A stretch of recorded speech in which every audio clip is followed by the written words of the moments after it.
קומונה טירון מציגים שיר סיום. אני שין בעירון, על קו העימות, מנסה בכל יום מקראת בם לא למות. והקומונה בגטו מרגיש כמו שואה, מופרדת מחולקת בין כל החדרים. יש לי כמה רכזים, אבל אני מוכרח לרוני להיפתח, וגם לאלון.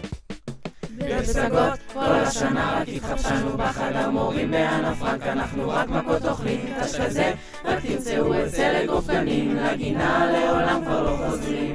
זה מסתיים, לכן נגזר עליי להיפרד מחניכים כל הקומונה בעוד רגע על מדים. חבל שבא קיבוץ רק לשנה גרים, חבל שאי אפשר להישאר שישי.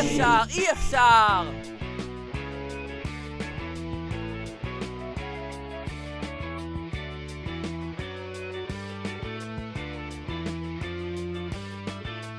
המועדון מטונף, המטבח בקריסה, שבועיים תור מראש די לשריין את הכביסה. תיזהר מאוד מהר, תמצא את עצמך באיזה פורום עובר שטיפת מוח. מישהו עולה מצומת כוח?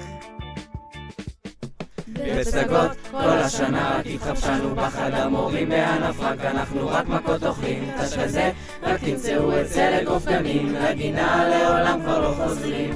זה מסתיים, לכן נגזר עליי להיפרד מחניכים כל הקומונה בעוד רגע על מדים. חבל שבא קיבוץ רק לשנה גרים, חבל שאי אפשר להישאר שישי. מה שלא נחשוב, גם אם בכל בו יש עוד חוב, אני ואת חוזרים בקרוב. עגלת קפה, פלאפל בשישי, ואם שואלים לפאב אנחנו לא נכנסים.